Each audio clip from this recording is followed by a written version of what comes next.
Cause girls is players too. Yeah, cause girls is players too. Keep it playing, baby. Cause girls is players too. I mean, that's not a hit. Sing it.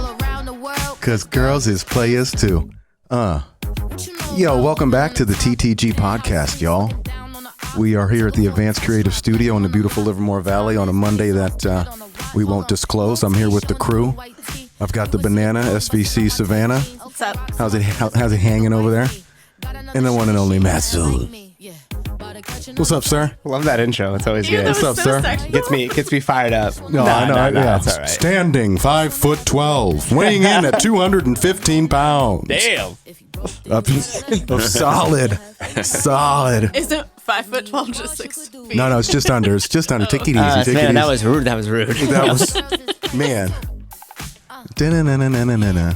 This song came on in the at the winery, kind of accidentally, and like it hits and whatnot, and like you What pay do you mean attention. accidentally? Was it like a station? It was a playlist. What was the playlist? I don't know. I let the sometimes I let the staff handle the playlist, and every once in a while you get one of these. It's a great beat, and most people don't listen to the lyrics, but the lyrics are a little naughty if you I love that. if you're paying attention to them. But fuck it, right? We're adults here. We use cuss words. It always just reminds me of Grand Theft Auto whenever I hear this song. Kind They of play it like in the beginning, basically. Yeah. So why not go there? Shout out Grand Theft Auto radio station playlist where I would drive around for hours just cruising through the fucking the talk show inspired the podcast actually. So No, it didn't. 88.7 Grand Theft Auto. We're here for it. Fuck yeah. What's happening, listeners? It's season 5. We're cruising right along. This will end up being episode 7. Last week you will have listened to our work hard fun play episode, another thruple. Before that was our Bar Quixote vibe, R.I.P. And here we are again, talking all that shit. We got a guest with us again who we're excited to introduce. You guys want to share anything on your heart before we start picking on them? What's going on? What's going on? What's in the news over there on that side of the table, huh? Well, this will date it a little bit, but the weirdest thing in media that has ever happened in my lifetime happened today. The weirdest thing in media? The weirdest thing. Hit me. Did you guys see it? No. Don Lemon in Tucker Carlson. Yeah, both got let go. Yeah. At the From same Fox? exact Yeah. time. Yeah, Yeah. I did see that earlier. You got to wonder if that was done together on purpose. I mean, you don't I let was two really people hoping have that that they were high gonna go profile down go with at the this same ship. time. Yes, that's what I'm saying. So I don't know, just kind of, we got a lot of UFO talk. We got a lot of get your tinfoil hats on, That's people. all Matt's Interest- been wanting to talk about is this UFO video that It's an he saw ongoing the bit I other- got. Yeah. We've had a couple flat Earth requests. Just saying. Oh, So I'm just saying. There's a late night edition coming out. But hey, you've already heard his sultry voice, so we might as well introduce the guy. Because if you're viewing and watching on Spotify, as you should be, you see his beautiful face. We have with us Harrison Wood, Executive Vice President of Wood Family Vineyards, and our neighbor, our fellow colleague. How's it going, my man? It's going well. Thanks for having me. Welcome to the podcast. Sorry it took Glad so to long. be here. Glad to be here. Let's get started with the cheers. Salud, cheers. Yeah. Welcome in. Man. We need like an applaud button. Bah, the crowd goes wild. Oh, I I think we do. have one. Damn, we do have one. Sorry, it was just. I'll have it Jeremy queued just up. wasn't prepared. I know. Sorry. Nobody was happy to see He me. was ready Yeah. to like. No applause. No applause. No. Wait. No. But wait. Oh, There it is. There it is. Calm down, guys. Take it easy. Did you guys ever watch Parks and Rec? Oh, hasn't Way everybody? back in the day. Okay, but do you guys remember the stupid radio station Crazy Ira and the Douche? And they would have like the stupid like background noises. Do you guys know that? I do not remember that part. I do I'm know, gonna pull yeah. a clip off that. Oh Okay. man. Well, we got something to shoot for. But hey, how you doing, Harrison? Welcome to the podcast, my man. Doing well. Happy 2023. Sounds like you got a couple podcasts under your belt. This will be one in the same, but same but different. So, how's we'll just start with we'll start with the low hanging fruit, man. How's the year been for you? How's 2023 after we'll say after the pandemic is properly ended here? I keep saying that, but somehow it keeps getting brought up. So I know, don't right? know. It's just We got out of conversation, but we don't know how to let it go. Just like when in doubt, just like talk about the weather. Like, oh, that weather, huh? Allergies. remember that COVID thing? That was kind Remember of that weird, right? COVID thing? It's kind of strange. Yeah. You guys still struggle from nightmares from it? No, but 2023 has been going really well for us. been growing, and a lot of different moves going on though too. We have a lot of new events, not a lot of new things in the works. Some new faces. Yeah, new faces, but it's going well. I'm pretty optimistic for the future. So. Okay. Actually, sorry, you guys mind taking it for a second? I've got bagel I in knew my mouth. this was gonna happen. That's So why I waited till eat afterwards. Damn it. It happens every time. Well, I mean, we might I as mean, well... in fairness, you don't want it to be cold. Yeah. I mean, so we might as well take a minute to talk about what we're eating real quick. I mean, it is Monday, and we generally start with some Beautiful Story coffee, but Mondays Which at Wing I and have, yeah. but- Boogie. They got the bagel sandwiches that are only available on Monday. Really, I didn't know that. That's pretty cool. Yeah. That's the vibe. What is this here? Describe what is this bagel sandwich here? So what is it? On your side, Yeah. What you am have I- the what am I Everything working Bagel, with? The Everything, okay. which you can also find at jtminthekitchen.com. Put this on Everything Bagel. You can find it anywhere. We've got 4-ounce, 8-ounce jars and bag refills. Otherwise, that is the Everything Bagel there. Breakfast sandwich, man. It looks delicious. Bacon, bacon, egg, egg, Smells delicious. cheese, love, made by the one and Tender, only yeah. Jason Kleist, tender. It's normally on. It's normally on like sandwich. Like It's their normally normal on their sandwich bread, semolina. but on Mondays you can get it on a bagel. Exactly. There And then you they go. threw in some Monday other goodies special. for us because I told them we wanted to talk Got our shit and podcast about it. cookies. So we got cookies for later. We're eating on some beet salad. We got a I devoured my beet butterscotch salad. It's thing gone. that I'm pretty excited about, which may not see your side of the table. But the long and short of that is like, go see the Wingans on Mondays. They rock. Yeah. Yeah. Go check And it that's out. what we're doing this morning. So I'm going to continue to, Along with drinking. and yeah, as long with drinking. So I'm going to continue to sips will take a few more bites of this. We have But what's called like a fake Monday, we have what being, meaning like everybody else hates their Mondays except for us. that's fair. That's fair. Because this is what we do This is Monday what- morning. So, hey, it's a good time. I mean, we Season get five. it done early, so I feel like we still do stuff like later on in the day. What is At least you two. Well, this is a work day for you, huh? Yeah, I yeah. was gonna say Mondays for me. I'm not against them. I mean, for me, it's just a day to catch up. I'm pretty relaxed on Mondays. Not much going on, so it's easy. Yeah. That's kind of generally the vibe, right? Yeah. And like sometimes you have it off. You get to go to the grocery store, have the whole thing to yourself, maybe. Yeah. Or you just maybe work from home. Little no Monday bug. morning grocery shopping. Hey, Monday is a good How old day. are we now? Yeah, yeah, exactly. Sundays are a you terrible get day to get the whole grocery place shop. to yourself. Get the good cart. Products are delivered fresh and whatnot. I wonder if Costco, like Monday's like a good day for Costco. Is there ever We a always good day for end Costco? up Never is a having good to day. do Sunday. We went yesterday and it just I'm actually supposed to be at the Livermore Costco right now, but I'm gonna go after the podcast. So to You'll like be, shop or yeah. to, Well, that's actually, I was curious. Yeah. So, what does a typical like workday look like for you? And if I don't know if you there guys really is will one, have to be to, honest. But no, Yeah. it's always changing. Okay. yeah, it so changes all the time. So, what is like this week? What do you got on the? like today, menu? well, I'm supposed to be doing like I was saying, is a Livermore road show is what they call it. Okay. And I will be doing that too. But you basically stand there and you try to sell your product. Now the only thing about doing that at Costco versus doing it at other places like Safeway or wherever else is that at Costco you're not allowed to pour samples for anybody. So it's literally the only time that people are not happy to see me because I'm just another salesman standing in an aisle trying to sell them a product that they don't know that they want yet. Yeah. And, Yeah. In fact, it's the only time that people actively avoid looking at me. And so last time I was doing one of these, I was in Concord at the Costco there, and I was literally taking bottles of wine and juggling them. I was like a circus act. No shit. Trying to get people to look at me. Yeah. Juggling bottles of wine. Did it was for a was few it hours. effective? How'd that did- go? It was effective at getting people's attention. I may have made one sale from it. Okay. But, all right. But Got yourself a conversion. most of the time, people were just waiting for me to drop one. Just hoping one broke on the Yeah. floor. and- listen, Costco's a mission. And Costco is a mission. Yeah, I almost I get did. it. I almost did drop one time too, but Maybe you luckily should have didn't. just for the excitement. Oh, yeah, at this point, right? Maybe somebody might Never have, get like, invited felt back to bad or Costco. All right, there's our something, yeah. UPS man. There he is. You need us to sign for that, my man? Okay. Got it. Thank you. Rock on. Have a good one. Rock on. Hey, it's a working winery. It's a working studio. What do you think that's like? Huh. If you're a delivery person, then you walk in on this. I bet What do you you- this would be the least weirdest thing he's probably walked in on. That's I'm just throwing it out there. Like, Fair. there is a couple times when you answer Oh, the door, you never man. know what's on the side of that. hey. If second. there was a UPS driver podcast, I think I would tune in. Yeah. right? The crazy stories and shit. Oh, I would man. do it. There's one like Amazon driver or no, I guess it is a UPS driver. He's getting shit done.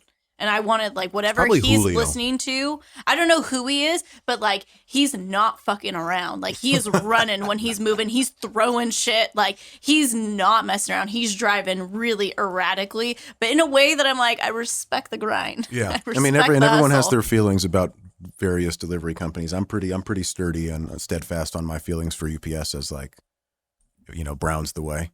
I forget what their slogan is, but you know, I don't think I feel like that's not it might be. You know what? Let's roll with it. brown, They should probably adopt it. Should be. Yeah. So Harrison Wood, back to you. And Costco. Yeah, and Costco. But I mean, I'm going to backtrack. So I mean, we'll talk about Wood family and the story and whatnot. But I mean, why don't you spend a little time? I feel like we're naturally getting there. As like, what is? How does your role evolve? How has it evolved? Why don't you give a little story about Wood family overall and how Wood family got started? Is that probably a better angle? Yeah, Start with the 'cause story. They not do everybody kind of all may tie know. together, Yeah. so I mean, it kind of makes Perfect. sense. Well, let me take us on the journey. So, how long you got? But, We got another 66 minutes, man. So, you take- so if we're talking about Wood Family Vineyards, you got to go back to actually originally the 90s. My mom, she is the founder and the winemaker, along with my dad, but my mom is much more involved. She was actually an airline pilot. She used to fly 150 passenger aircrafts for U.S. Airways.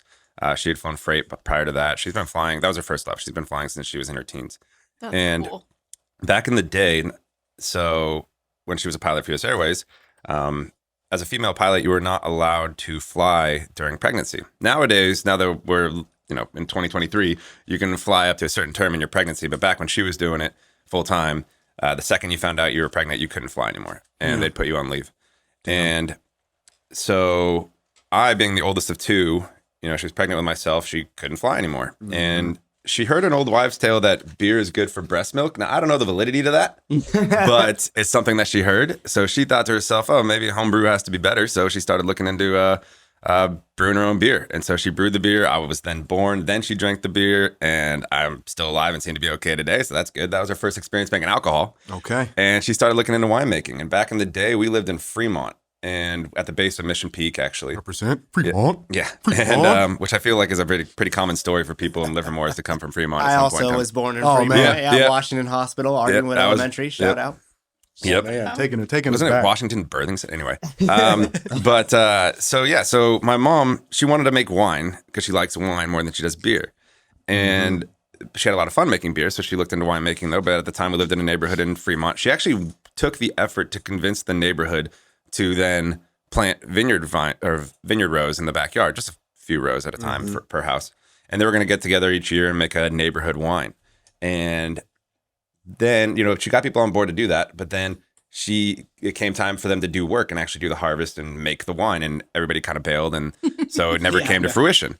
And so then my parents, they looked up to Livermore, and they bought the property where we live at now, or I say where my parents live at. I have to remember I don't live there. I haven't lived there for over 10 years now. But Is that right? yeah, I mean, I'm there all the time, so I might as well always live be your there. home. But We yeah, were exactly. neighbors for a second. Yeah, we Madeira. were. Shout out Madeira. Yeah, Madeira way. Yep.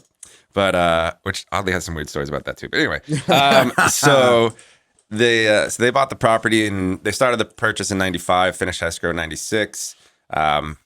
They built a small facility on the property that was the original winery. My mom started with 2 barrels of wine, which is, to put in perspective, is 50 cases total, and it was all Merlot. And it was Merlot. Okay, yeah, yep. Yep. And started with 2 barrels, and officially the first year for that was 2000, although the vintage was either 97 or 98. I can't remember exactly. Okay, so thought process started in about 91. Property 95, 96, and now we're in the 2000 range, kind of getting a little more serious about Yeah. winemaking. All right. Well, even then, she was still a full-time pilot. That was still her job. And so this was really supposed to be a hobby. It was never supposed to be a career. It was supposed to be during pregnancies. Yeah. Respect that. Yeah. Only during pregnancies. But It's my pregnancy job. yeah, exactly. I make alcohol. Your mom's fucking awesome. Go But making moonshine. so, yeah, I mean, she only made a couple barrels. She got her experience via volunteering back when you were allowed to do that at Livermore Valley Cellars, RIP as well. Oh, man, yeah. Yeah, that's where we got her hands-on experience. And then she took some online courses. She took some courses here and there. She never got an official degree for anything, but she did do some training, some formal education in certain places. But really, in reality, it was just supposed to be a hobby, and then it just kind of kept growing. In fact, in September 1st of 2001, 10 days before September 11th, that's when she decided to take a year leave of absence. Now, she would not have been involved in September 11th, but it was just nice to know that she wasn't in the sky at the time. Yeah. Yeah, For sure. Yep. And at that point, so myself and my brother were getting a little older, and she wanted to be more involved with our lives because, again, as a pilot, you were gone 3-4 days at a time. I mean, she would commute across the country to start her job. She would fly across the East Coast. Oh, Yeah. okay. Okay. And so she took a leave of absence. September 11th happens. They actually extend her leave of absence to be 5 years. So she could have came back to work as a pilot anytime she wanted to within a 5-year period. But that's when she started putting more and more effort into the whole winery. And then that's kind of what started it all. So I like to take credit for it, because if it wasn't for me being in the womb, then there would be no winery. Absolutely. Yeah. She'd still be a pilot. A classic child. You're welcome, Mom and Dad. You're welcome. Yeah. 100%. Mom, I was. But that was kind of the start to it all. And then she, they were open by appointment only, and we'd open to the general public 4, 5, 6 times a year. And I like to joke that we had a little bit of a Willy Wonka factor, where like people would like wait for us to open the gates, and then they'd rush in and kind of get the wine and stuff. And that's how we operated. This was up at 17 years. Greenville before Vasco. Yeah, that was in Greenville. That was back when it's. I like to joke we had a 17-year soft opening, because we were open by appointment only for 17 years. Yeah, and which kind of gave people the idea that we were always closed. Technically, we were always open. You just couldn't show up at the door. You had to call us before you showed up. Yeah. And but that's where we were until we moved to where we are now, which is just off Research Drive, where we're actually out right now, basically. Yeah. And that was, what year was that? June 2017. That was 20. Oh, snap. Yep. That was 2017, huh? Yeah. Oh, That's wow. crazy. Oh, yeah. Wasn't Thomas Coyne right there? They were. The In longest fact, time? actually, Thomas Coyne, we actually originally had the sublease on his location once he passed, again, RIP.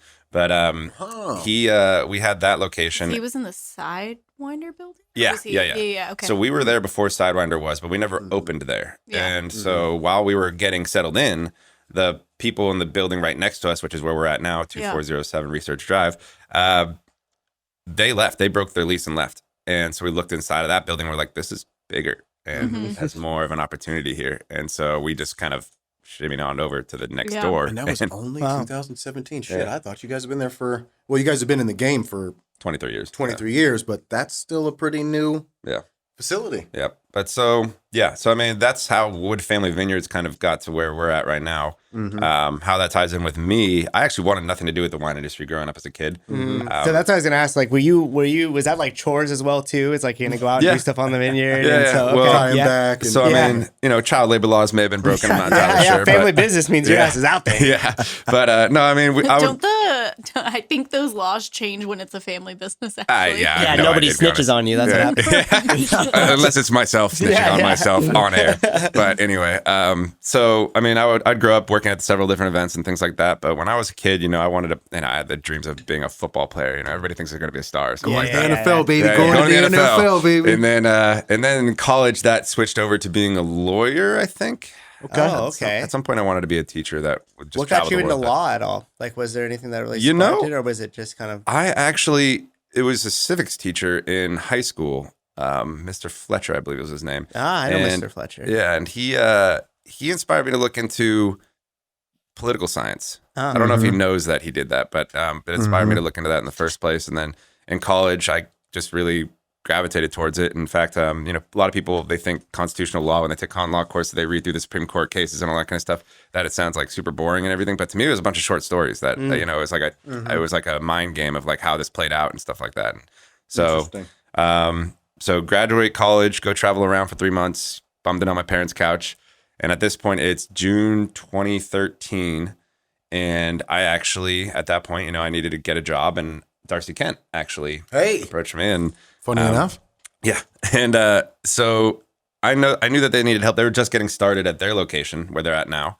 And I figured, okay, I'll work a summer job. I'll work the harvest and the crush. I've done that before. Well, I haven't worked a full harvest and crush at that point in time in my life, but I'd helped around the winery quite a bit. And so I was like, I'll do that for a few months, make some cash, study for the LSAT, take the LSAT, go to law school. And then I kept getting promoted. It's too good. They wouldn't let me go. And so I worked the harvest and the crush at Darcy Kent. And then at that point, I kept trying to push to get into the tasting room. And then they actually hired me as a tasting room supervisor. I had no tasting room experience actually at that point. And all of a sudden they thrust me in. Here's a 21-year-old now, I think 21, whatever. And all of a sudden I'm the head of a tasting room. And Game time. I did that for a few months.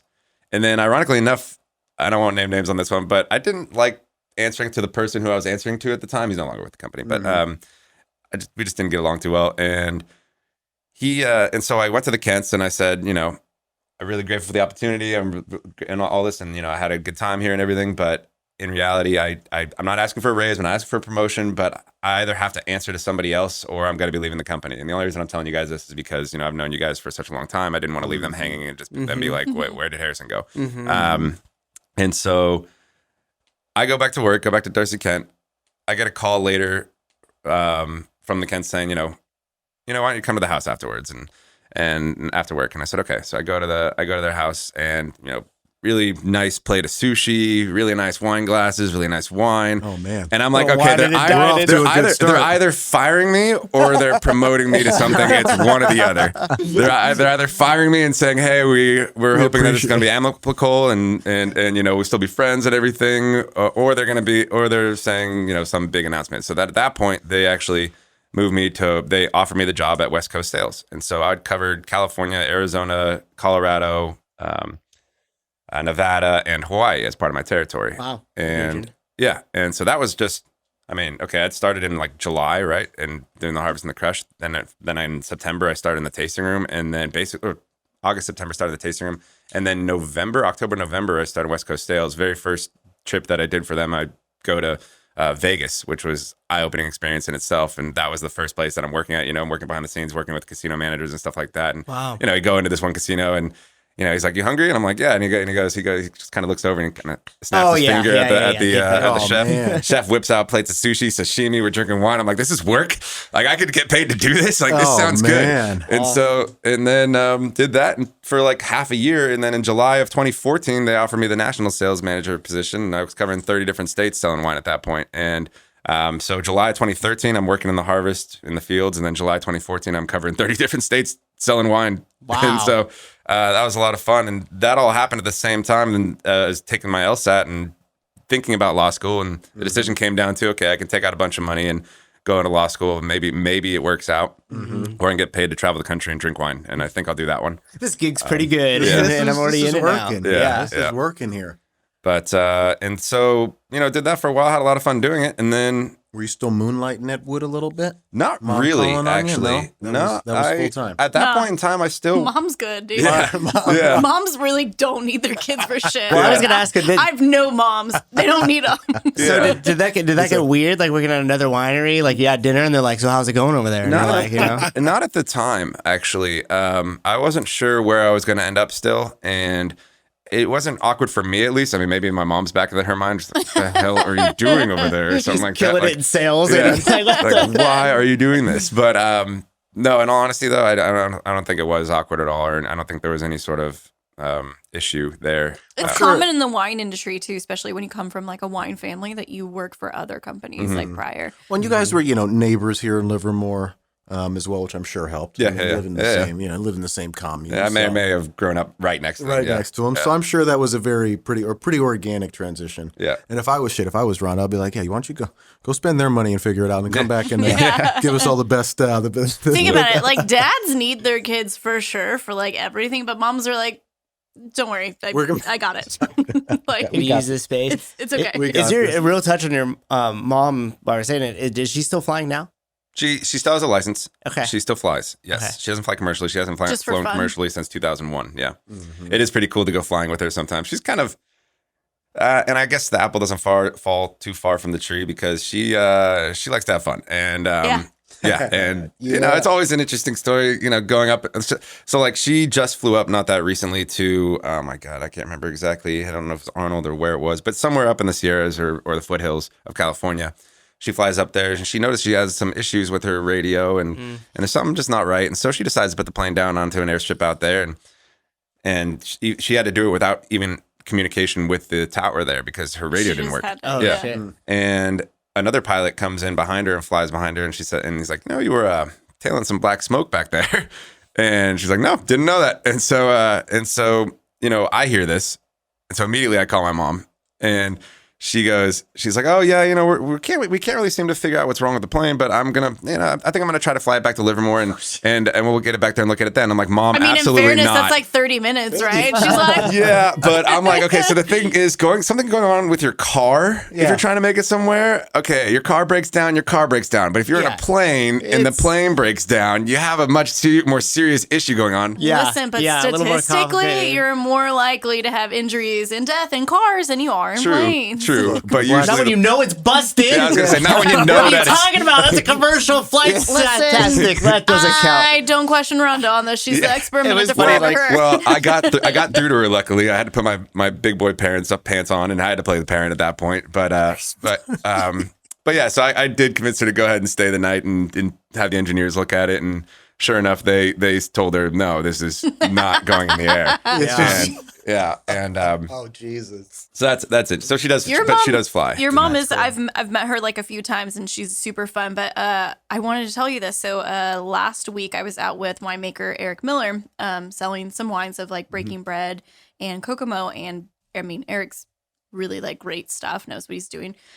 We were talking. He was like, "Oh, so like you live in Livermore?" He was like, "Do you know Rhonda Wood?" And I was just like, "Yeah, like I've met her like a few times." He was like, "I absolutely love that lady." He was like, "She is so unbelievably cool." And for me, I was like, "Wow, that's interesting. Not a whole lot of people from Napa Sonoma know too many winemakers in our area." I was like, "How did you meet Rhonda?" He was like, "Oh, I was at this like wine thing somewhere." I think he said like somewhere in the Midwest. It was super random, but your mom was there and he was there too. And he was just like, she was just so down to earth and so fucking cool. And she was just so fun. He was like, every once in a while, I'll just shoot her a text to see how she's doing. He was like, but man, that lady is a cool lady. And it's funny because I think she just has that effect on like a lot of people. And I was like, that's funny. I was like, I'm interviewing her son next week. I'll make sure to mention that. But Eric, tell your mom Eric says hi. Yeah. I will. Well, and I mean, let's stay there for a minute because I mean, we're sitting down here with Harrison, but you know, mom is truly, you know, the catalyst for what families become.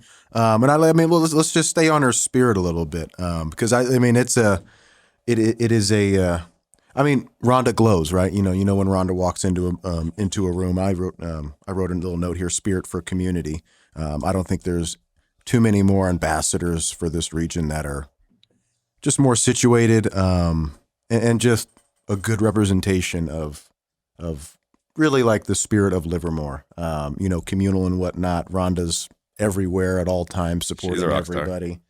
She's a good time, as you know, if you've been to Wood Family. Yeah. Like she goes up and talks to you. Not too many winemakers, owners do that. And she makes a constant point of it. I mean, you can find Rhonda any day of the week, right? So before we even dive into the wines, let's spend a little time on mom and like related to like what mom's spirit and how that has started to just be the blood for what Wood Family is for your members and yada yada whoop de whoop. Well, I mean, I think you guys kind of hit it on the head already. She likes to get involved. She likes to be wherever there's something going on. She has the worst case of FOMO I think I've ever met, actually. If there's something going on and she doesn't know about it, she's not somehow involved, then she gets upset. So, but that kind of leads into the tasting room too. I mean, people are having a good time in the tasting room. Well, I want to have a good time. And so she goes in the tasting room and has a good time.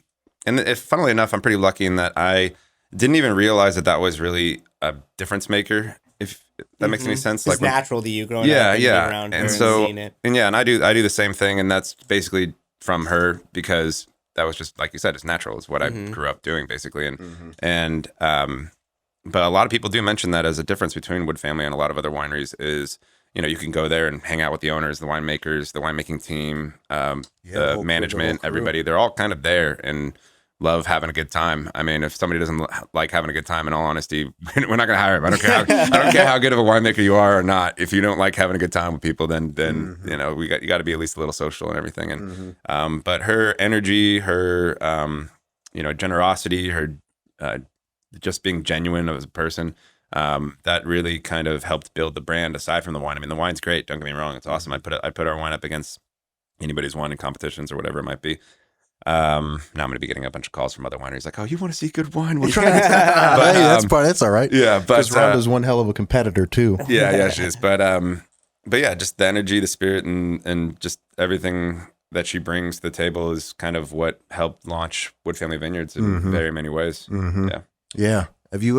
Have you had a chance to? I know you're not the biggest wine drinker just yet. We're working on it, but have you wine broed over there at all yet? No, I mean, dude, I haven't been. The last winery I went to was Winte when I had a job with them doing like, you know, on campus stretching and training and stuff. Yeah. But Like Matt's that. mom and aunt go there. Yeah, I mean, my mom is like, she's a member of a ton of the wineries around here and stuff like that. So, you know, I grew up around it and doing the wineries for them and stuff like that as well too. Yeah. Yeah. No, it's a good time. It's a good time.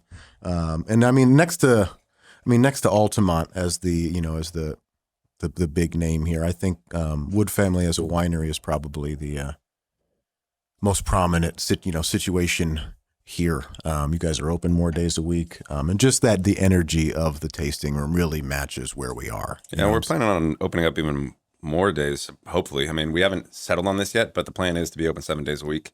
Right. I mean, that's got to be the goal, right? I mean, what are when speaking to that before, I mean, and we're going to dig into it because like we're in a unique area here in Vasco Row off Research in Vasco. It's happened very organically as far as the 7-8 wineries that are here, distillery, brewery, yada, yada, yada. Hospitality here is not only thriving, but continuing to grow.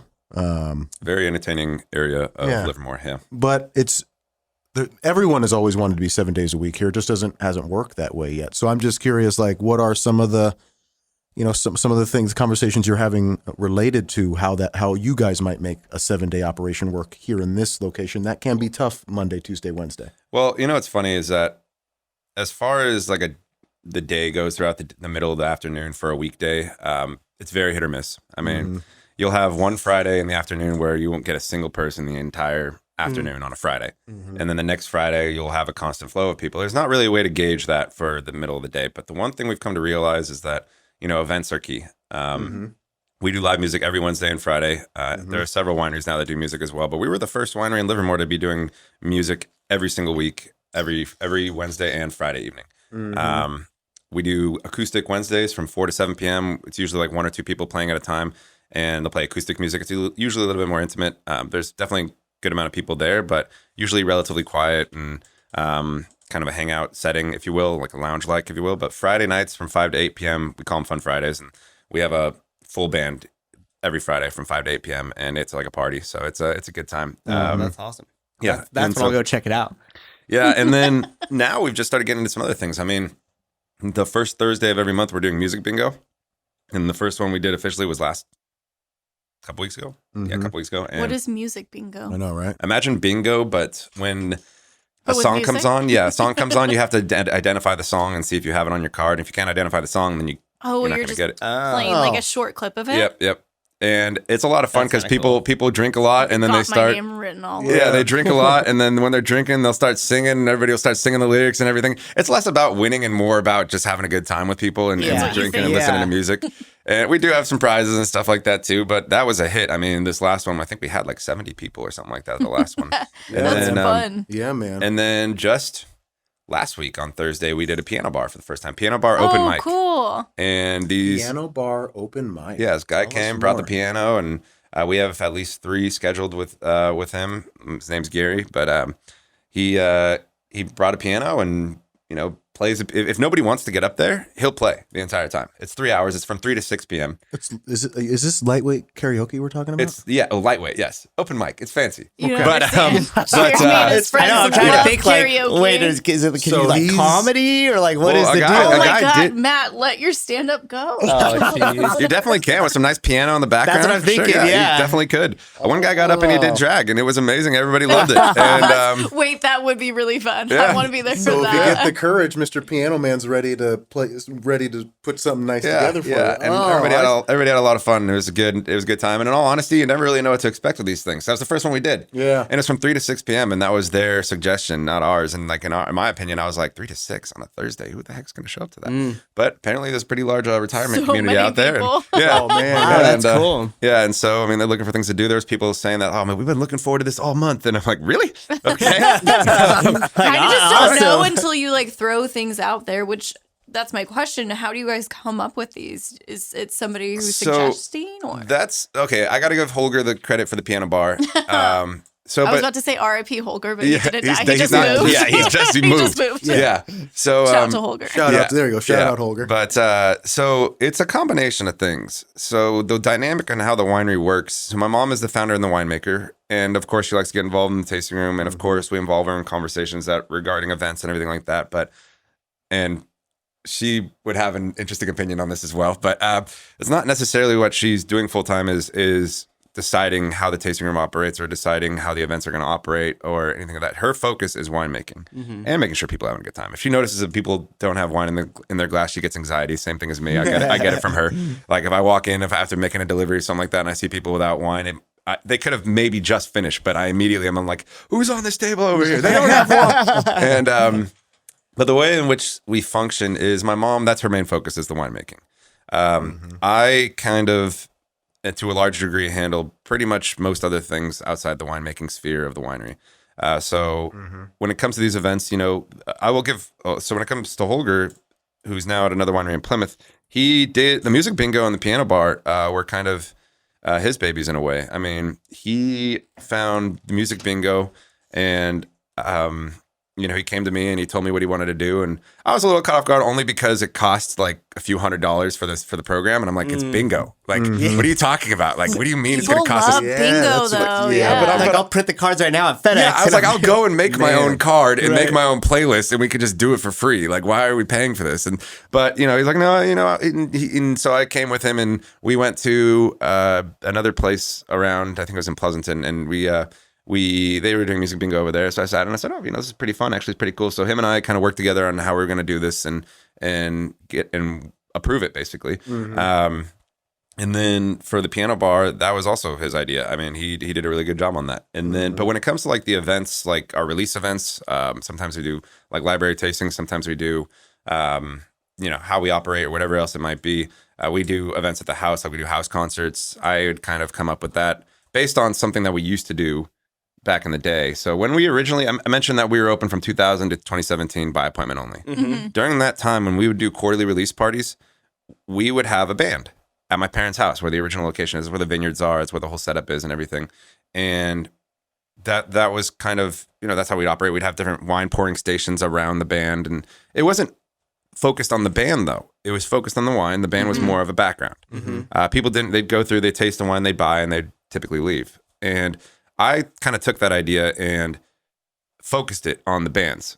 And so, and also I used to get in trouble for throwing parties at my parents' house, and now I get paid. But yeah, and so You guys can do anything you put your mind to. yeah, and so we actually have a house concert series. We have a summer house concert series. The first one of this year is actually May 13th, so that'll be coming up relatively quickly. It's the Mondays, yeah? Yes, it's the Mondays. We got the Mondays coming Yes. up. Sorry. We have Island of Black and White in July, and then we have Crawdad Republic in September. Yes. Yeah. And last year, I mean, we typically get 300 or more people at these things, and so it's a good time. And people bring their lawn chairs. We do have seating for people, but they bring their lawn chairs, and they'll come set up and wherever they want to set up shop. We have food trucks, but people bring their own food as well. They just can't bring in outside alcohol. That's the only, caveat. And we do that at the house. But that event was that was my baby, basically. And so, but that's kind of how the dynamic works, is it just, you have the tasting room operations, the logistics of the events themselves, the winemaking process, and everything and anything else far and in between. Yeah. And go ahead, Savannah. I was going to say, and you mostly focus on sales as well, correct? Yes. Yeah. So when I describe my responsibilities to people, it's essentially Anything that needs to be done. Get done. Operational logistics and wholesale sales. So I am the sole and only distributor for our company as of right now. That's actually the next step I'm kind of working on, is trying to figure out how we can expand that. So I'm not, because once you sell enough wine into enough places, you become an expensive delivery driver, because I do the deliveries too. So I really don't get to spend that much time on sales anymore. I'm just kind of driving around, but at least I like to still go around and show face and talk with the buyers and the people that I've known for a long time. And so it's a good way to kind of keep in communication with them. And they definitely appreciate that. The scale from self-distributing to finding a distributor is really, it's really interesting, and it can be really tough. Yeah. But also, I do want to give a quick shout out though too, because I was talking about operational logistics and the feet on the ground, boots on the ground. So prior to recently, we had a guy named Holger doing that, and he was our general manager. He has since accepted a position where he had just bought a house up in Plymouth at another winery up there, and now we have two more team members who are doing really well so far. In addition to the team members we already have there, Susanna and Sarah. Susanna came over to us from Wente, actually. She had some experience over there, and she's really brought a new thinking of process to the company, and a new set of eyes, if you will, and new information. And then Sarah, who has worked with us prior, and she's been working with us for a while as a tasting room manager, she's kind of taken over some of the admin responsibilities and social media and stuff like that, where Susanna really took over the customer engagement and customer service portion of the company. And then we also have Michelle there too, who's our club manager. She's been our club manager for a while. She's a saint. People love her. And that's kind of how we operate. Yeah. Yeah, and it's funny because that's almost exactly the same question that I was going to go with. So, so everybody's wearing multiple different hats, and you guys are kind of building the team under there. How does that discussion look like with like mom and stuff? Like, do you sit down and have focused business meetings? Is it part of the conversation all the time? Like, what does that look like? Do dinners get ruined? Yeah. Look at the P&L. You're not eating this month. Do dinners get ruined? Quite a few. So it's always an interesting dynamic because then there's also my dad. I mean, my dad is involved. I mean, he runs the books for the company, and arguably So one he's of the the one- hardest jobs. Yeah. He's the one that tells you if you could eat or not that much. exactly, Yeah. exactly. Like he knows how much we can afford or not afford, and Yep. like so. I mean, we used to only grow Merlot. We have 18 acres of property, 14 of which is actual vineyards. And it was all Merlot. But we'd only make a small fraction of what we were capable of producing because we weren't going to make that much Merlot. We were only going to make a small portion. And then we sold the grapes to other wineries as well. But in an effort to become more self-sustainable and estate-driven, we took out 11 of the 14 acres of Merlot. We still have 3 acres. We're just not going to sell the grapes anymore. And the 11 acres that we took out, we replaced with Cabernet Sauvignon, Cabernet Franc, Malbec, Petit Verdot, and Zin. Let's go. And that's all coming to fruition finally. But that's a move that my dad made. You know, that's a huge move. I mean, that's a very costly investment. But that's kind of where he gets involved in the decision making too. He kind of makes some decisions that are behind the scenes that maybe they're not shown, the front doorstep of the company. Right. Like, it's not that obvious that he's making those moves, but he's also involved as well. But to your question about dinners, it can get interesting. I'm sure. Yeah, I would say though we don't typically have that many really sit down focused business meetings. Typically, it is just Part of the discussion all the Constantly. time, right? Yeah. And you said you had 2 siblings, correct? I have one sibling. Are they also involved? No, not at this point. My brother Parker, he's not interested yet. Okay. That could change at some point in time. Who knows? But no, he's doing his own thing. He's not really interested at the moment. Yeah. Yeah. Although, in all honesty, like I said, I mean, I wasn't interested for the longest And time. he's younger than you? Yeah, by almost 2 years. Yeah, basically. Oh, okay. Yeah. So you guys are close. And what does that look like as you travel out to places and start that sales position? Like, are they already people that know you're coming or something like that? Like, walk me through that process. Like, do you just show up to that? Do you like, cold call everywhere? Yeah, like, No, so- As somebody who you've called Yeah. on, you don't cold call everywhere. You're very great. Thanks. Thank you. I don't typically cold call. I mean, I will, but it's not typical. Typically, what I do is I'll find a market that I want to be in. I'll bring a bunch of business cards, maybe some information about the winery. But I don't bring wine with me on the first go around. I just bring my business cards and information. It's a good move. And I will just walk to every single place that I can. And I'll come in and I'll introduce myself to them and tell them who I am and what I'm doing, and to see if they might have any interest with tasting with me in the near future. And if they say yes, great. I schedule it, come back, sit down, do the tasting with them, go over the sales numbers, all that kind of stuff. If they don't, then I knock on the door the next week. But yeah, and that's kind of what I do. It's a lot of repetition in that regard, and it's a lot of work, and you always gotta write things down as to where you've been and when was the last time you went there. What was the name of the person? That's something that I've just recently started like really doing heavily, is writing down. Like, I'll just keep it on my notes on my phone. Yep. Like I'll write down the restaurant or whatever it is and the name of the person I met with. So the next time I go in there, I don't have to go, hey, who's the person who is like 5'8" or something like that. And, Right. And it sounds so much like a relationship driven business when it comes down to it, right? Like, until you reach a certain scale where you're going probably to like supermarkets and mass amounts around, it really is driven by brick, having those conversations. So do you have to travel a lot with it too? Not super far. Okay. I mean, my territory usually covers like as far as Brentwood, Tracy, Danville, San Ramon. We have one account in Fremont, Sunol, Strizzies. Yeah. We're in Strizzies in Fremont. Let's see, Concord, and then anywhere and everywhere in between for those areas. Yeah. Yeah. And was that natural for you, just being able to come in and sell it? Was there a certain like process that you're maybe still going through? Like, how'd you learn kind of the nuts and bolts of? In all honesty, I kind of just by being a bull in a china shop, to be honest. I mean, like, Getting your hands dirty and figuring it out, huh? It started at Darcy Kent when they were doing the sales. I think they kind of identified it relatively quickly, and they kind of moved me into sales there, and I was just meeting with people constantly. Now, funnily enough, as opposed, usually as a sales manager for a winery that is distributed across 30 states, you would want to be meeting with management of the various different distributors. But I recognized pretty quickly that they were not giving me the light of the day. 2 reasons, one of which is that, in the grand scheme of things, it's a small winery still. If you consider it on the grand scheme and not just focusing on Livermore. And then the other thing is that I was 22. Yeah, and I'm supposed to be meeting with like, 60 plus year old distribution They've been in the executives. industry longer than you've been alive. Yeah, and they're exactly. like, who's this kid? Yeah, and they're like, they don't want to give me the light of day. So I just Right. focused on the relationships that you said and like building the relationships with either the given accounts or the salespeople themselves. Yeah. And so at that point in time, I was traveling quite a bit. I was in between 1 to 3 different states every week. Wow. Who was your distributor? Who was Darcy's distributor at That the depends time? on which state you're talking about, Yeah, but by and mostly it was large. Southern. Back then, it wasn't Southern. Before it was just Southern, not Glazers. 'Cause Yeah, exactly. It was Glazers Exactly. in Texas I never worked and- with Southern Glazers Wine and Spirits. I only worked with Just Southern Wine and Southern, Spirits. yeah. Yeah. Well, also RNDC and Yeah. Great Lakes and. all Well, these now other ones, Southern but- Glazers is in every state because Glazers and Southern were the two biggest, and Yep. they combined. Oh, they so. merged. Yeah, they merged when I started when it was Southern, and then maybe within my second year, they made the merge of Southern Glazers, and now they're in every single state. Yeah, and I'm not gonna lie. Like, also part of it had to do with where did I want to go.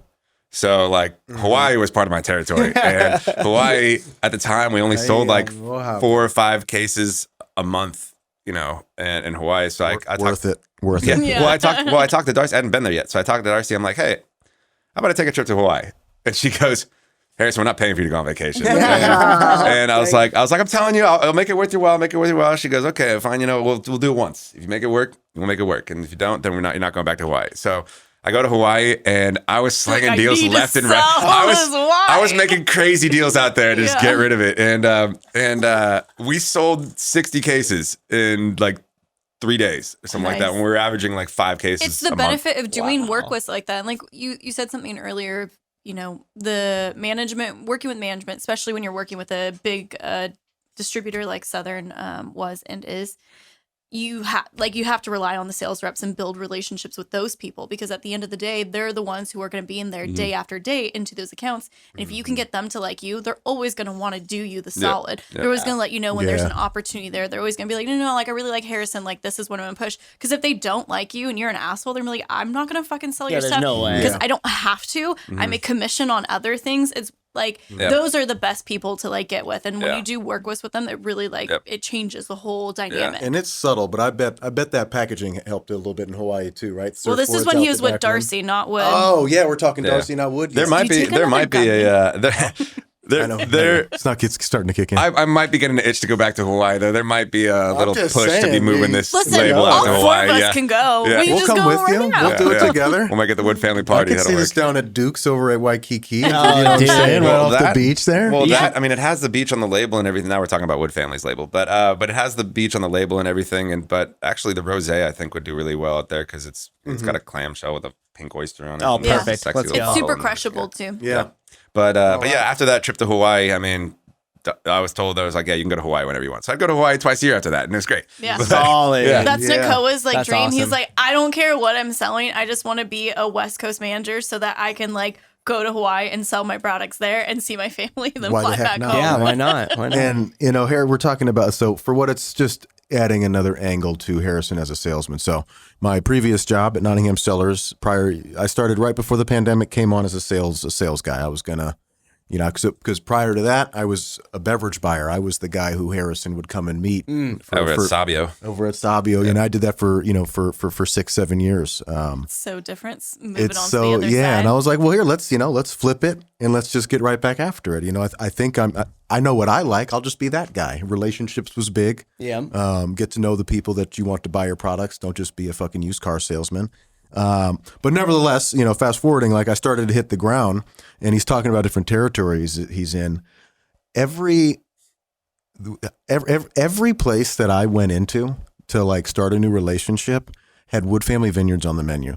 And like from a competitive standpoint, I was like, God damn it. I found this hole in the wall in Lafayette down by the water, and you're telling me this is the only place that Harrison's been. So Harrison gets around, man. Awesome. You can find Wood Family at a lot of fucking places here in the Tri-Valley. And so that's just while we're on salesmen, is like he's telling us exactly what it is, but you can find Wood Family almost anywhere.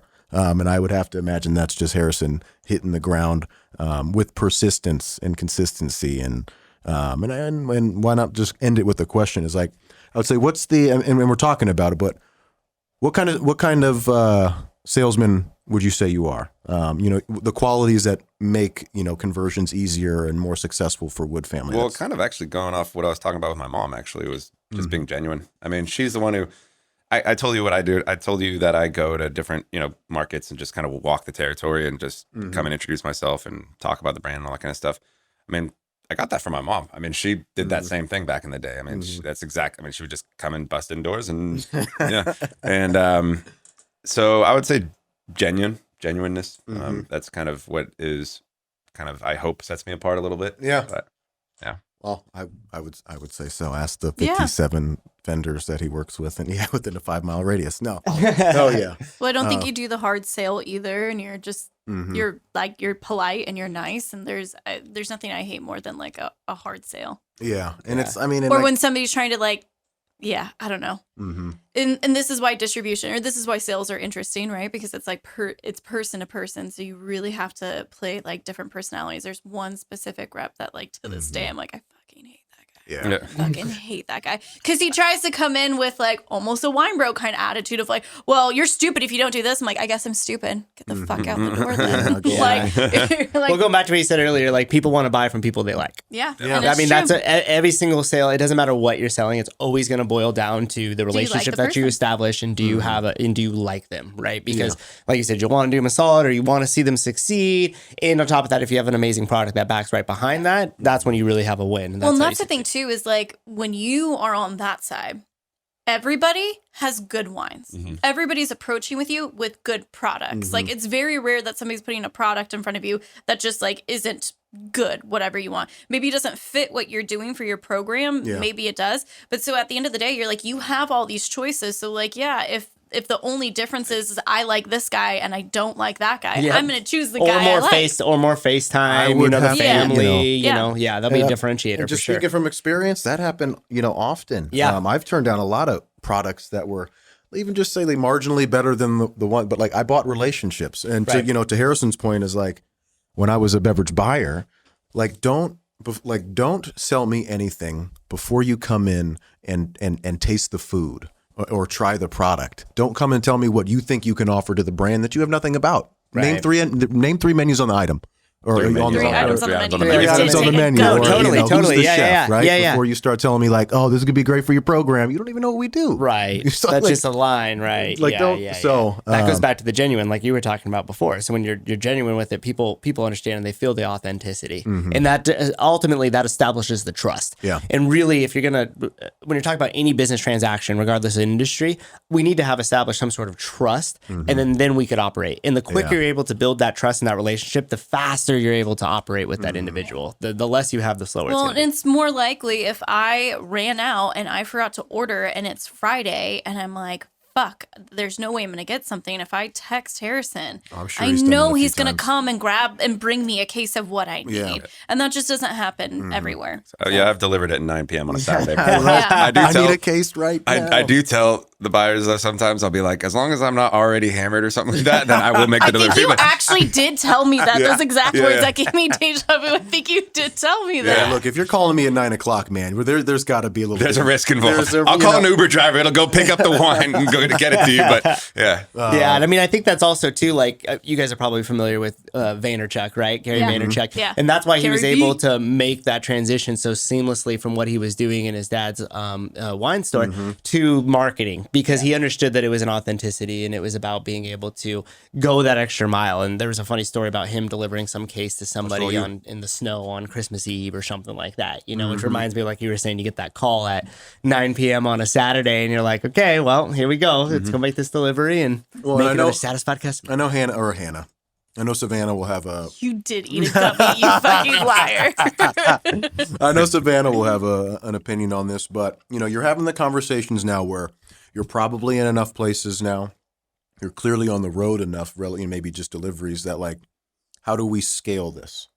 Yeah, I mean, that's the $1 million question. I mean, so... The issue, though, is that one of the first things I did when I came to my family's winery because I knocked down the prices of the wholesale wines. Asked for forgiveness later instead of permission. Let's give it a shot. My dad was not happy with that. He's like, "You did what?" And I'm like, "Well, here's the invoice there. He signed it, so now we got to honor it. Sorry about it." And he has since come back to me and said, that was the right move, actually. And one of the reasons I knew that was the right move was just because I got to know the market as far as pricing goes for yeah. But the problem with that is to work with a distributor or a broker even or whatever. Exactly. So I kind of, in a way, have almost shot ourselves in the foot in a way because I already brought down the price of the wine as low as we can go right now. I mean, I say as low as we can go, but as low as I feel comfortable with going. So the next step is just figuring out who we could work with, different margins, what margins work for us. Price is obviously important. There's so many ways you can do that too, and it just comes down to the distributor you choose and the relationship you build. And shopping for them is really interesting. Eric and I had that conversation too of when, like who he used to work for in the past, like, okay, well, then when they dropped their contract with whoever, and then we went here, then we had to kind of make a decision of like, are we going to stay with them or are we going to move somewhere else? And you have to shop around because that's relationship based. And that's the thing that's interesting about sales is that it's a very long line with lots of steps, and you have to make sure the relationship is good in each and every one of those steps to make it successful. And I think there's ways to do it too, but and then it's not all, another thought is not to work with a distributor per se, but maybe just get somebody like a broker or something. Or even just somebody who just delivers. But the problem is like, I don't know if I have 8 hours worth of work for somebody to do deliveries for us every day, So that's another possibility as well. There's just so many ways to scale it. And the question that I was kind of getting to is like in this thought process, and we're kind of getting there without just saying it maybe, but like, how do you keep the spirit in which you've garnered these relationships in these accounts when someone else is now potentially and that's kind of a big issue too, is that I'm just like, I don't want to stop talking to these people. I don't want to stop stopping in and saying hi, so that's actually like one of the most fun parts of the job. So we'll see. Probably like the most important, relative to exactly how you started those. Like the legend has it, you get put into a big book and you're forgotten, or the salesman or woman that's representing you isn't as passionate about your product. And no one will ever be as passionate about your product as you are. And then and then you start losing accounts, and you went from 50 to 45. It's so hard to accept that too. I think like as a business owner, this is something Matt and I have talked about a lot, is that there like has to be a sort of acceptance of like, once you start bringing on other people, you're like, they're never going to care about it as much as I care about it. And you like kind of have to accept that. Yeah. And, I mean, from the distribution standpoint, I think the brands that always do the best are the ones where people like Harrison continue to go in, continue to keep it. And you're like, you let the salesperson do like the heavy legwork, you do the relationship work. Yeah, that might just be it. Now you just get to visit or whatever. I just got to go in and eat the food. The deliveries though, the delivery part is so difficult because even from a distributions, like big distributor, small distributor, like I've worked for the largest one, I've worked for a smaller one. That's always going to be like the hardest part is just deliveries. It's such a fucking pain in the ass, dude. Man. It really is. And it's so hard to try and scale that portion of the business. Where's the Uber of deliveries? That's what we need. I know. Well, there's a few. Trademark, patent pending. Yeah. The Golden State wines of the world and whatnot. There's a few, but everyone's got their scars, their high and low stories.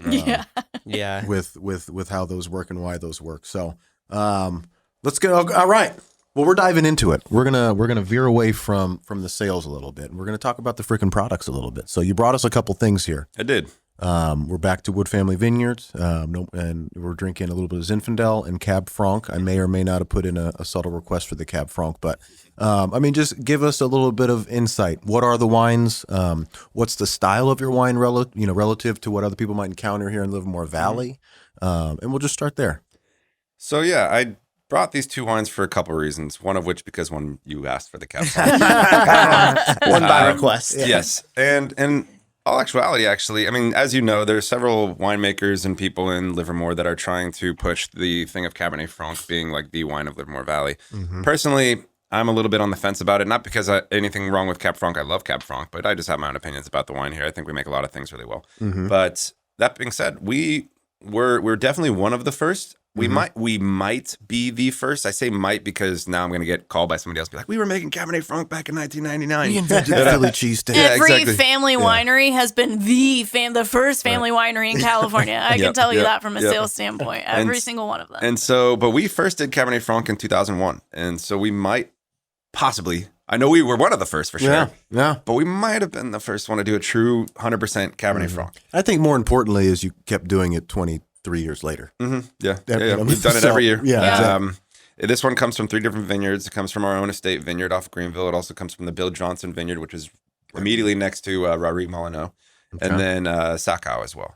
Oh, nice. There's some Sakau Cab. Yes. Right. And then, so it's 100% Cabernet Franc. It's bold. And going back to your question about like what sets our wine apart, like for our product apart from other wineries, I think ours are pretty recognizable as far as if you're drinking our wine, you're like, oh yeah, that's a Wood family wine. Mm-hmm. Like it's very bold. None of our wines are really delicate. Even like the rosé, for example. I mean, it's dry, it's nice, but it's not really a delicate wine. We don't really do that. We're always bold, even if whether there's tannins or not, whether there's spices or not, it's gonna be a lot of flavor. And so the Cabernet Franc, we've been doing it for forever, and it's a Livermore varietal. It's something that Livermore does do very well, so that's one of the reasons why I decided to bring it. Although it might be a little tight. I think it's tasted nice already, but it's only been bottled for a week. Doesn't feel tight to me at all. No, yeah, she's in a nice place, man. Yeah, super savory. Yeah, we usually thank you, by the way. But we usually hold our wines in the bottle for about 6 weeks before we release them or ever even think about releasing them. Mm-hmm. So this is definitely early to try this for sure. We produced about 570 cases of this one this year, which is the most we've ever produced of Cabernet Franc. Okay, so you guys might be buying in a little bit. Is your customer base mostly like DTC or? So mostly DTC, yeah, direct to consumer. Yeah, we do have a large chunk that goes to wholesale for sure, but if you look at the grand scale of things, I think it's like 20% or something like that. It's really not. But I mean, we push quite a bit of product through the wholesale, but I mean, we produce 8,000 cases total, which again, for the grand scheme of wineries is microscopic. Like it's absolutely tiny. But for Livermore, I think it's like puts us at like number 7 for like size of wineries. Yeah. The reason I brought Zinfandel, which is the next one, is that so if you ask 10 people what their favorite wine is from our winery today, you might get 10 different answers. Really, we have a wide range of wines that we do. We don't really have a flagship, to be honest. I mean, I get that question all the time. What's our flagship wine? And it's really kind of hard to pinpoint because, we produce 4 different Cabernet Sauvignons. So if we're talking about any given varietal, we produce more Cabernet Sauvignon than we produce anything else. But if you were going to take each of those Cabernet Franc as its own wine, well, then actually Chardonnay, because we produce about 800 cases of Chardonnay. So we produce more cab than we do chard, but we only do one chard, where we do 4 different cabs. And then the rosé is very quickly risen to prominence in our portfolio. I mean, it sells out really quickly. It's got best of class at the San Francisco Chronicle, which is the largest competition in the world for American wines. It's gotten that twice in a row. Wow. But then the reason I brought the Zin, going back to the Zin, is that what originally gained us notoriety, what originally people knew us for in the early 2000s when we first came on the scene, was Zin. Merlot was the first one we ever produced. If people didn't like Merlot, we wouldn't have been able to grow from there. But Zinfandel is what got people's attention initially. And so, so the fastest selling red wine out of our tasting room is the Muy Bueno Zin, which is not the Zin that I brought. That if you go to a restaurant, that's the one with a little bit of RS, right? Yes, a little residual sugar. Yeah, it's funny because. Don't get me wrong, and I shouldn't be saying this on air, but anyway, whatever. Send it. Yeah, well, so no one's listening. It's fine. It's so funny. It's funny what you make for yourself versus what you make for the consumer. Yeah. And the Muy Bueno Zinfandel, while a great wine, if you held the gun to my head and said, pick one that's your least favorite or whatever, it might be that one. But it's the fastest selling red wine we have from our tasting room. Oh, interesting. And so we keep doing it. People like sugar. Yeah. I don't give a shit what they tell you. People are like, oh, I don't like drinking sweet things. You're like, your Starbucks Frappuccino says otherwise. Yeah. Damn. And so we're about to be releasing this Zinfandel in May 7th. Cinco de Mayo weekend. We got ourselves a release party over Wood Family. Sign up for the club. That. Okay. Yeah, it's going to be an interesting 2 weeks weekend. away. So that's why I brought these wines, though. I mean, and then the Zinfandel, I mean, people know it. It's big, it's jammy, it's fruit forward. It's got some nice pepper tones on there. It's 15% Petit Syrah, so quite a bit of Petit Syrah. That brings that dryness, that darkness to it, complexity. Oh, can you sip that? Yeah. Oh, yeah. And I think it's and just knowing, knowing some of your guys' style here as, we'll just say a little bit bigger, a little bit bolder.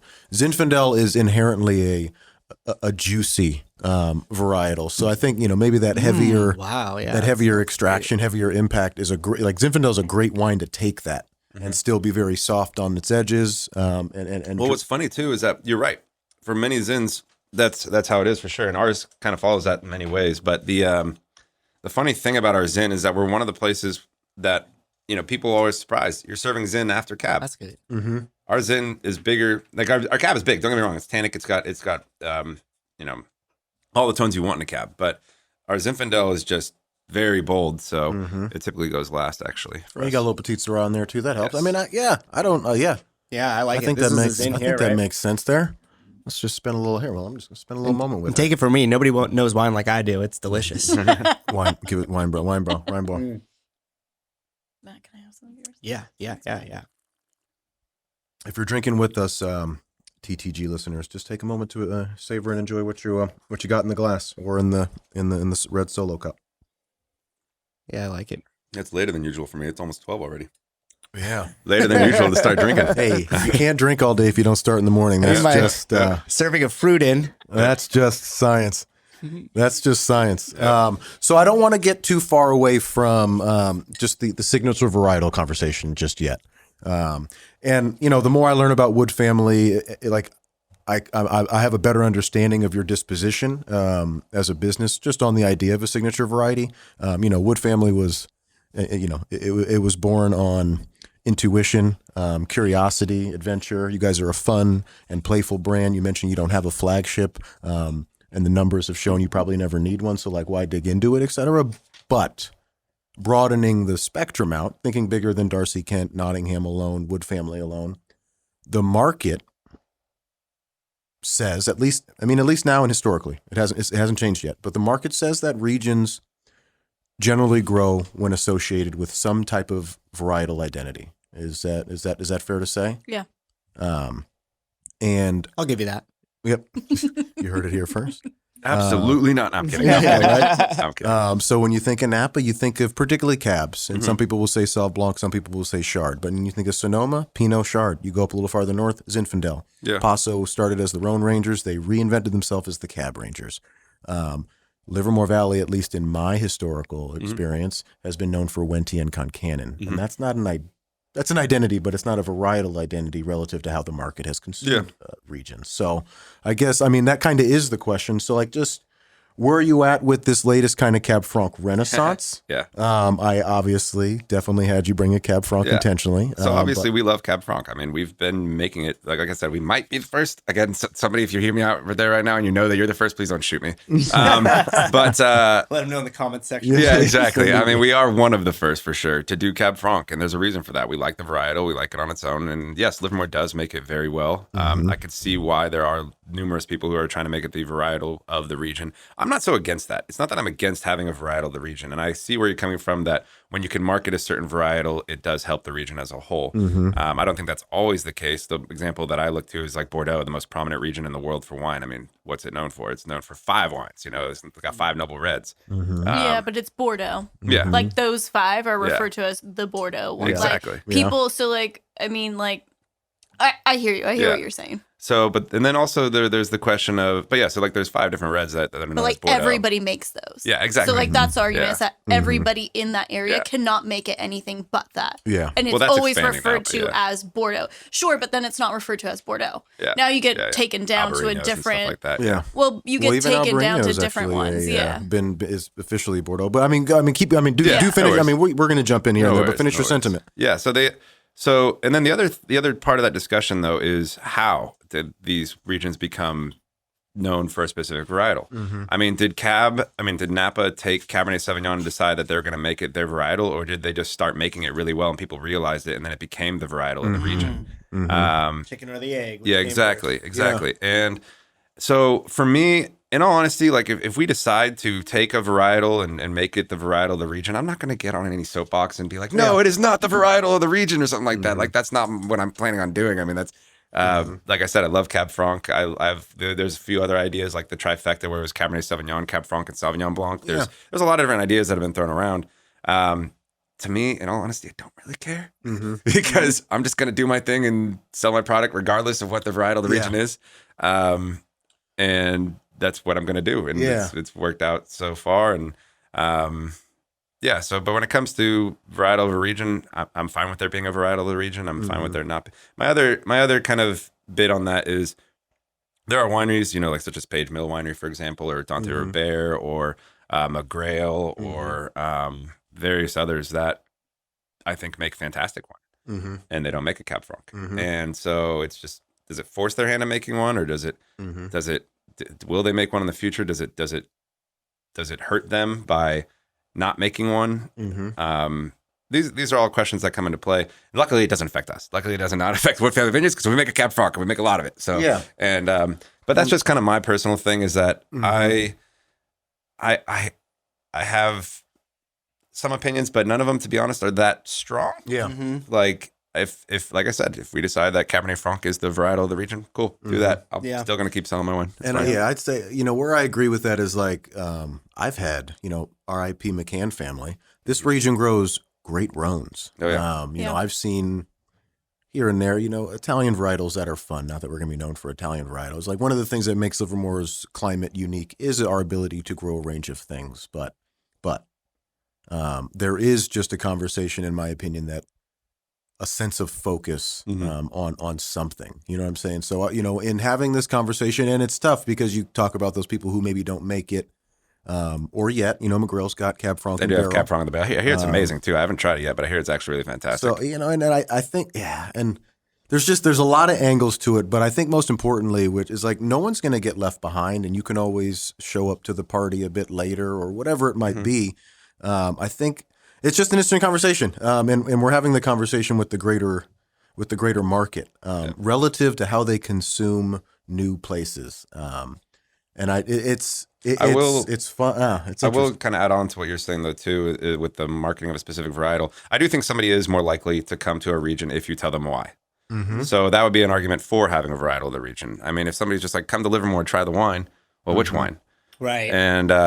And so I do think that there is some weight to that discussion for sure. Well, it seems like there might be like a miscommunication too of like, well, like what's the purpose behind it? I don't think it's to force everybody to make the same variety. I think it's just so that like somms and other wine people Buyers. can talk to the greater population and be like, oh, you should go to Livermore if you like Cab Franc. There's good Cab Franc there. Yeah. It's just to And like that's the attach it Harrison's to point something, exactly right there, and was just like, to discuss it, Yeah. like, and not to force somebody's hand to Yeah. make something, but it's just so that Livermore as a region overall can have like a bigger discussion, little because identity it doesn't. piece to it. Yeah. Well, because then even within that, then there needs to be somebody who's kind of like, yeah, I know that the area is known for Cab Franc, but like we here do X, Y, and Z, and like there's something to be said about like a subculture of that, Yeah. And right? But there needs to be that main culture. Yeah, and there are wineries that like, so let's talk about Napa and Napa Cab and stuff like that. There's plenty of wineries in Napa that do Pinot. Yeah. And like it's not may not be other the shit thing like that's known Yeah. for it, but it's And that's And that's their counterculture, right? Yeah. Is that they could be like,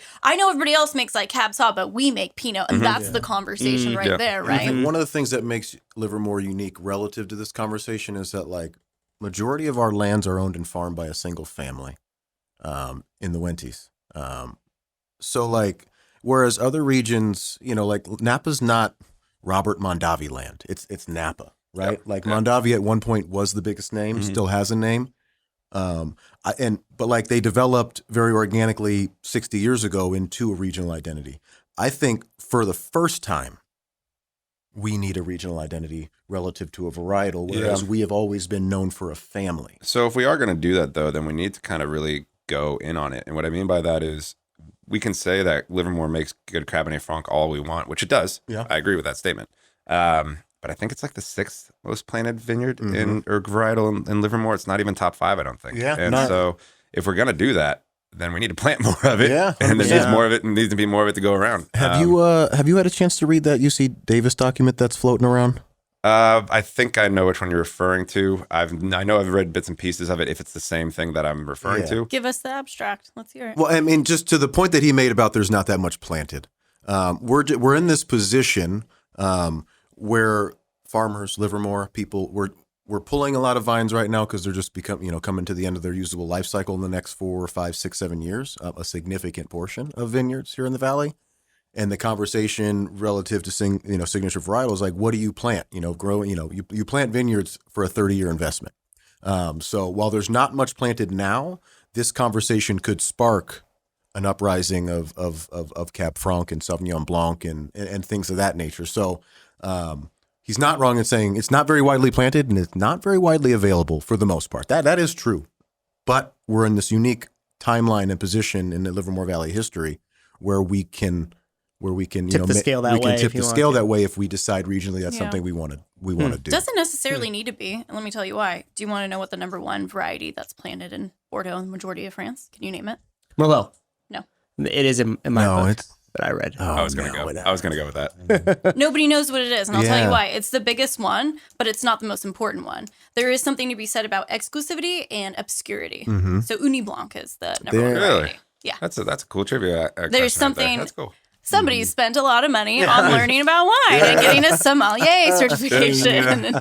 But like the point being behind that is like there's something to be said about an exclusive item. Yeah. There's something that sells about exclusivity. So although it doesn't necessarily need to be the widest planted, Yeah. like there is another option of doing something else. Oh, good point. It's like popularity by scarcity almost, right? Yeah.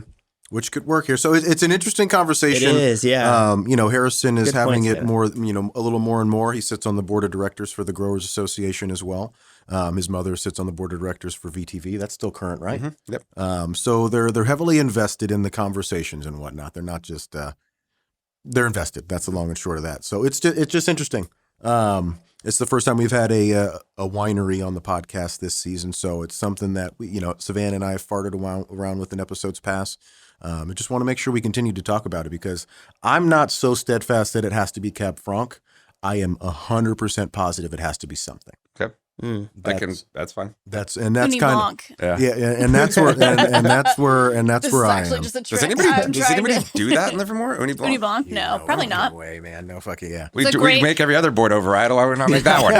It's, I mean, it's, Wood Family Vineyards. Uni Blanc coming and your it's way. just it's across like France so too. It's a fantastic like blending grape. It's used in is it a brandy red? production. No, Uni Blanc is It's made for is what? white. Do they put Blanc, it in yeah, reds to Blanc. set Blanc. color and shit? It's in the name. Even I knew that. Maybe in Bordeaux Superior. Not AOC like levels, not like Saint Julien or anything like that. Oh, not interesting. Like All some right. stuff. Interesting. That's all right. That's fucking neat. I'll look it okay. up though. I'll double check. Well, we did it. Nevertheless, Wood Family's been making Cab Franc since 2001, and this is still quite delicious, my friend. So, Yeah, both these were delicious. heck yeah, I know. Yeah, we're enjoying And it. shout out to the listener. Shout out to Carly who There you said go. hi to me at Farmers. That was cool. That was really nice. Sorry, go ahead. Oh, that was it. Just shout out to Carly. out to Carly. shout out to Brian and everybody over at Wingin' too Yeah. for all the delicious food today. And shout out to Yeah, what a everybody. spread. I do What a gotta spread. put in a little plug. I just realized I've talked so much about Wood Plug Family it. Vineyards, and I Plug don't everything. didn't even talk about when we're open or anything like that. Get after it. So yeah, Wood Family Vineyards, we're open Wednesday through Sunday, hopefully 7 days a week coming soon. Wednesdays 12 to 7 with live music from 4 to 7. Thursdays 12 to 7. We typically have events on Thursdays, depending on the Thursday you come in. Fridays 12 to 8 with live music from 5 to 8 p.m. Saturdays 12 to 7. Sundays 12 to 6. All the grapes and all of our wines are all from Livermore Valley. Everything's very locally based. My mom is the founder and the winemaker, if you haven't gathered that already. And yeah, come around, come see us sometime. Go to bingo. Yes, Go to there it music is. bingo. Bingo. Yeah. Like so much fun. We got a little more time, so I want to plug a few things in the news here, but also want to a segment I think that might stick is Harrison's ideal weekend in Livermore. It's not. It's. I mean, it's ideal, but it is fun. But it's not so far from what you would gather anyway. I like to go wine tasting. You I never like to go know. wine tasting. You never, Yeah. well, I then mean, give it to us. So you wake up on Saturday morning, you head over to the place and get your coffee. You go to the V&E, get a shot of Fernet. How do you? What does it look like? Yeah. I mean, it used to be the Riata. Actually, I used to go to the Riata quite a bit and get a chicken fried steak and There it breakfast is. shots and the Bloody Riata Marys Frittata. The and Riata Frittata. Yep, that yep. breakfast shot going. Yeah, and I haven't been there for breakfast in a while, but that used to be like almost Dude, they miss tradition. you. For me. Yeah, You got to go back. yeah. I mean, I had to start watching the waistline a little bit. And I was like, okay, chicken fried steaks with Bloody Marys pretty much every weekend. Not going to cut it. But yeah, but no, I mean, in all honesty, and I know I'm just being truthful right now, but it might not be that interesting, but wine tasting. I mean, that's what I like to do on average. But that being said, a typical weekend for me, I'm typically working. But Okay, fair enough. But when I'm not working, if I'm not traveling somewhere, which I like to do as well, I typically go around different wineries because there's like 45 plus wineries, 50 plus wineries in Livermore. And so I like to go to ones that I haven't tried in a while or ones that I've never been to or whatever. I think at this point, I know I've been to every winery in Livermore proper, but when I say Livermore proper, you also got like Sonoma for and that whole discussion, everything going on there. Well, then But give us a couple wineries that you fancy.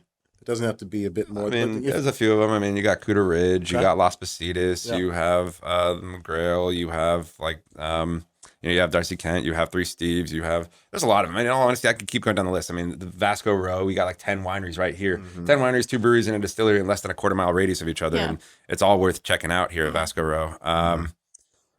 Like I said earlier, you got Pagement. I mean, I'm just going to start listing every single winery. I mean, he likes to adventure. Yeah. He likes And to you like adventure. feel bad if you like. that's left what I'm trying. That's what I'm like somebody going out through the and you're list. like, I'm like, wait. It's like you're at the Oscars and you weren't expecting to win. You're like, fuck, I didn't write this. I don't have anything. Yeah. So, well, that's a nice list. That's a nice list. So, just want to, relative to plug in a few people and plug in a few things. Retzlaff too. Retzlaff, sorry, the only organic winery in Livermore. Go ahead. So is that saying again? Yeah, it's the only all organic winery in Harrison's Livermore. gonna just keep like shouting out. Wait, I remembered another. That's all right, man. Hey, it's your show today. It's your show today. But one more time, one final time, R.I.P. Bar Quixote. At the time this comes out, maybe El Charro's team has reopened it and started to just start chugging along. Hopefully we could get him in here. I know we made contact. That's right. We talked to him. Yeah. Hopefully we could bring you guys a little sneak peek from straight from the horse's mouth, and Jose kind of pitch the vision and what's going on. It's going to be pretty sweet. So, and while we're in Maple Plaza is coming to completion. We've talked about the little hole in the wall between the Cheese Parlor and Story Coffee. Oh, what do you got for us? What's the gossip? Have you seen that? It's like I haven't seen nothing. our beat reporter Paul. Our beat reporters down at don't give his name away. Don't give away the sources. I mean, our beat reporter. No, he's a beat reporter. He's not the informant. You guys know nothing. Yeah. We know nothing. Beat reporters actually like have a mic and everything. Well, yeah, okay. Can we call Paul? He wanted to keep his identity. Otherwise, he might not get the juicy news. But I don't know, any proper leases have been signed just yet, but the paper's up. Things continue to look and feel like it's heading in a direction. But Maple Plaza is going to get a raw bar. A what? A raw bar. A raw Oysters. bar? Oysters. And fresh. Okay. That's mine went so many different places right there. What's happening? Whoa. Thursday, Friday, Saturday from 11 a.m. to 6 a.m. Interesting. Raw bar. Not too Different raw bar. I don't know what's going on. No, but story. Rumor has it, a couple of young guys from who worked in San Francisco in various sushi restaurants and whatnot. Probably for the same reason why we love Livermore. There's kind of a renaissance here. There's some things bustling, relevant to things that are expensive. We're a little less expensive still per square footage generally. Yeah. They want to do their own thing, so it's going to be some semblance of a fish market. So you can go and purchase some fresh fish, which I think Livermore needs. Yeah, really bad. Yeah. Agree with that. And then they'll serve a little bit, so it won't be like Cool. It won't. I don't know. Will it look like Hog Island? I think it's going to be a nice combination of both oysters and just fresh cuts of fish, man. Kind of sashimi style. Even if they're just like any fish. Any fish. I need any fish. Any fish. Just any. I don't care. Just have fish there for me. Savannah's going to go introduce herself and help them curate their wine list. Yeah, sure. Absolutely. It's going to be very bubble centric. Get her, Colin Chambers and Skurnick. Why do you know? Those Speaking are of my which, two faves. So we may be coming out with a sparkling ourselves. And shut the front door. November, December is kind of the idea. The earliest possibility it would be released would be November. But so November, December is what we're hoping. All right. Yeah. Jeremy heard and I it here love bubbles. first. Lots of exclusives at the end Oh, here. I like man. Oh, shit. Hopefully It's you so that we stayed on make till sure the end. everybody listens right? to the Sparkling end. Albarino for the first I time. was we've going ever to done ask Nice. what that's slick. Good for you guys. That is slick. Good for you guys. this. Thanks. Ooh, and the Albarino is also one of best in class or best in It has, best in class. So Maple Plaza is complete. You heard it here first. Our beat reporters may or may not be Paul. Down at Maple Plaza. Otherwise, a couple things to look forward to. Cab Francapalooza. If you're members of wineries, and your wineries participating, you've seen emails go out. Are you guys in that? You guys participating? I told Stephen that we might be able to participate next year. This year we don't have. I mean, this one we have in bottles, but again, we like to wait at least. Well, we like to wait at least 6 weeks before we ever do anything with it, and even then we have to release it to the general public and stuff like that. And it hasn't been released yet. It'll be released sometime over the summer. Club members would be probably super upset. Yeah, if they exactly. weren't the first. Bro. Yeah. But the 2020 that we had prior, we didn't make enough of it, so we just flat out. Yeah, we only made 110 cases because of all the smoke and everything like that. So 2020. Yeah. Yeah. Okay. All right. Yeah. So Wood Family will be there next year, but Cab Francapalooza, it's coming up. Starts June 1st, Thursday, runs through the weekend. There's a varying events. It's going to be a good time. Sign up. And it is led by a few people, but Stephen Kent as far as the That's another winery I didn't name. Stephen Kent. Yeah, there you go. Just gonna keep going on with the one. We'll give you like a credits I just portion need a list where of like every single afterward Livermore you We're just could gonna just like scroll it. Anybody we forgot. Yeah. Here's the list. So that's coming so up. Stephen with Jim will be With there. Jim, there's a few different Jim events. It's gonna be a blast. Tickets are selling fast. July 22nd. It is now official. You've been hearing murmurs, but up there on Greenville, up at McGrail Vineyards, Almost Famous. McGrail Vineyards and Three Steves are coming together for a Sip and Surf on the Hill event. It's a white wine festival. And it's going to be a fucking blast. There's that Cab Franc centric crowd, the Cab Francapaloozas of the world, pushing forward with what a signature varietal might be. I also think that it's better in tandem, and Sauvignon Blanc and just generally aromatic whites. Yeah. Do tremendous in this region. Yeah. And we just want to show some love to that. So it's not going to be educational, really. It's just going to be a fucking party. Nice. We're going to have a blast. We're going to have a DJ out there. There's going to be bubbles. 4:30 to 8:30. Tickets will come soon live. Otherwise, Vasco Row Block Party is coming back July 29th here on Vasco Row, and it's going to be a hoot. I'm a little afraid only because I'm not going to be here for it, and I'm hoping that our staff can. Yes. I mean, I have the full confidence in our staff; they'll be able to handle it, no problem. Mom's gone too, isn't it? My mom and myself are both gone. Oh, yeah, for our wedding in Mexico. Hold on tight, and like Susanna's going to do great, but like also no Holger who's at least done it once either. So like it's okay. Well, hey, Everybody loves a little trial by fire. We're gonna get after it Real quick, just in Mexico. Where's the wedding at? Cabo. Oh, okay. I thought you were trying. I went to Guadalajara one time. Or like middle Mexico for a wedding, and it was looks quite for the any adventure. point to like plug that because I was also going to give some tips. Cabo's be easy though. I like to go some crazy places, but Cabo is Cabo. Yeah. Cabo's Cabo, 100%, right? So 100%. that about wraps it up, guys. That'll do it. So how do you guys want to end it today? Should we let Harrison take it? You guys want a moment? What do we want to do? I'm gonna play something regardless. I don't know. I mean, and while we're figuring it out, Harrison, one more time, funny. how can we follow you again? Give us the whole deets again. Wood family, where are you at? We're at 2407 Research Drive, Livermore, California. Yeah, open Wednesday through Sunday. You can find us on Instagram, Facebook, social medias, all that fun stuff. Come see us. Yeah. Well, shit. Awesome. If you like what we're doing, feel free to let us know. Stop us in public. We like that. That's nice. And we're definitely loving the feedback, truly. Yeah, the feedback has been really great, so continue to give us that. Let us know what you want to hear. Let us know if you want us to stop saying something. We probably won't, but like it's good to hear Probably it. just say it louder. Yeah. More passive aggressively. Yeah, I was just going to give a play too. Hey, if you guys are listening to this right now on Apple or at Spotify and you have enjoyed even 1 second of it, take 1 second to give us a rating or a review in there. It would mean a ton to us as well. Also, please subscribe to maybe a YouTube channel soon we're going to be bringing. YouTube channel is going to be coming not? soon, yeah. And if you guys don't already, please go and follow us at TTG_podcast. Because we are going to be dropping a bunch of these clips and everything else. So we're going to be getting a ton of content and the flywheel spinning on that shortly. So make sure you guys are check it out and do us a favor and leave us that review. That'd mean a lot. Here we go. And shout out Be Serviceware. nice. And if you're not Serviceware gonna be coming nice- soon. So go ahead. If you're not going to be nice, just like don't be, like at least do it to my face because I will be not nice back. But like don't do it Savannah's online. creating invisible enemies right now. Listen, I hear Start the beef shit with that nobody right now. Matt gets, and I just don't like it. That's a different, Oh, that man. podcast is at a little bit of a something larger else, but scale. Matt gets some fucking mean hate, and I'm like, if somebody's got something to say, they better like roll up on me on the streets. Like we can Bro, have come it. catch these hands, Catch bro. these hands. Catch these hands. Watch me on the- TTG Nation, we're out here. So that's enough of that. Harrison, we appreciate you joining us today. Appreciate you guys. Yes, thank you. Plenty Thank you for more the wine. conversations to It's come, just man. Nicola. This was great. Otherwise, go visit your friends Wing and Bakery on Monday. Brian, Yep. if you're listening, we love you. Thanks for the beet salads Brian. today and all that jazz. Thank you. Thanks, Brian. Otherwise, that's all we got. We'll see you soon. Peace and love. Deployed an IV, the illest MC, braggadocious flow, vein like an IV, and I'm all up in the system. Blink once and you might have missed them. Pack a punch like I'm Sunny listing. Better listen, like I always do the intuition. Never missing, listen more into it than the family, I miss them.